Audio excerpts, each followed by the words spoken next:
castles and mansions of Scotland are renowned the world over for housing more than their fair share of ghosts. In these houses, generations of family history is kept alive through art, architecture and stories. The National Trust for Scotland manages many sites where curses were cast and infidelity and murder have taken place. Colleen Castle in Ayrshire, an elegant exterior used to good effect in the horror film The Wicker Man. Let's see what lurks inside. Now on the oval staircase here, various apparitions have been seen, mostly of ladies, the white lady, the green lady, and occasionally there's a maid scurrying around. Not just ghosts, sometimes strange objects too. Here we are in the state's bedroom, and another thing that people experience here is as they look into this mirror, their face changes.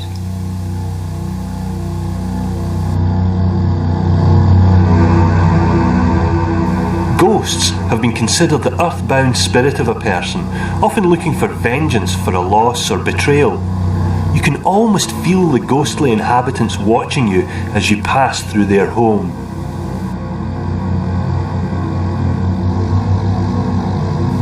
As you enter the armoury, the vast array of weapons may be unsettling to some, but perhaps what lies directly below this room holds a darker secret. Robert Burns described the caves below the castle as the meeting place of witches on Halloween.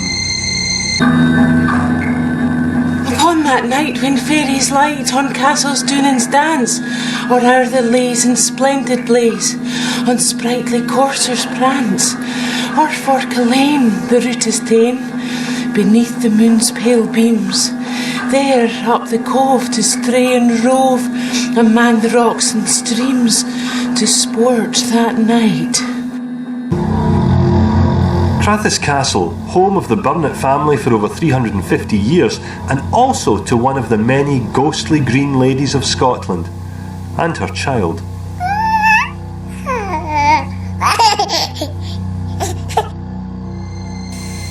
Whilst workmen were working here underneath the hearthstone in the fireplace here in the Green Lady's room, there were skeletal remains found.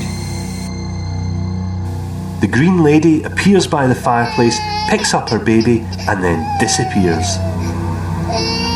Sometimes one of the deceased lairds takes out his pipe and lights up. That's odd. There shouldn't be anybody smoking in the castle. The room is full of people, and somebody else, the visitors smelt it. Crathis Castle, with its magnificent gardens, has entertained many guests through the centuries. Doubtless many untold stories are kept secret within.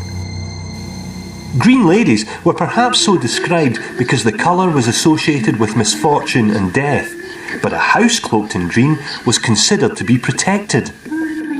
Some of the guests at Fyvie Castle could have done with a little more protection. Below the chapter room is a sealed chamber. It was originally the dungeon of the castle. And a prisoner, about 500 years ago, put a curse on which said that anyone entering there, they would die and their wife would go blind.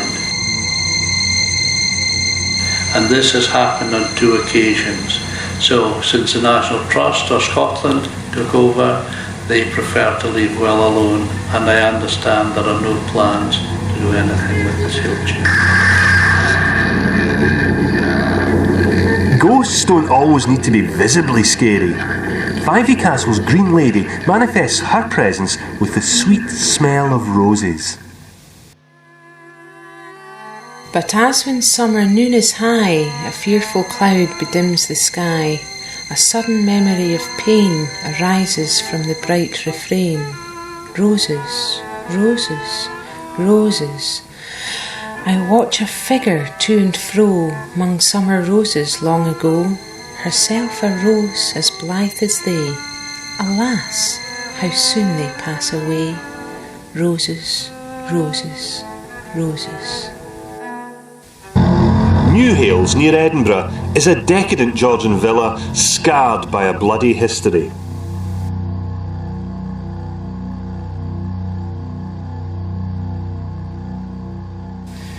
The story's about a butler and a footman who were fighting over the affections of another servant, a woman servant, a maid in the house. This would be about the middle of the 19th century. The two men were fighting over the right of who had the right to take this girl out that night. And the fight started upstairs in the family quarters and was quickly pushed downstairs by the other servants. The two carried on fighting. They came down the stairs into the kitchen. The cook threw them out of the kitchen, and they came up here to this area here, and just behind me the fight ended up in the tunnel, where it began to get quite nasty and they were pushing and shoving each other, and one of them pushed the other's head hard against the tunnel wall. It cracked his skull, and that servant died. And after the trial, apparently the man was found guilty of at least manslaughter and was sentenced to death.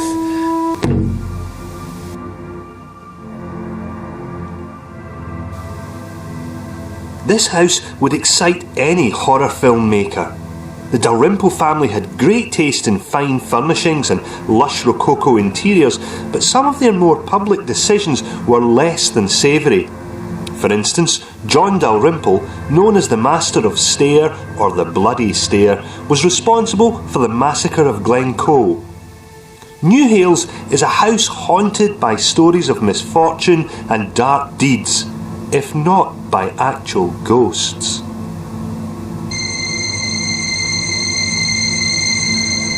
Old National Trust for Scotland houses often feel cold. Floorboards creak, doors groan. Family possessions, furniture and art can all distract the eye. The sights, sounds and smells of old rooms can make your brain work overtime. Your imagination will often run riot through the strange and intriguing stories that pepper any great family's history. Centuries of times past have a way of tapping you on the shoulder in these ancient family homes. Whether or not you believe in ghosts, any visit may well send an unexpected shiver down your spine.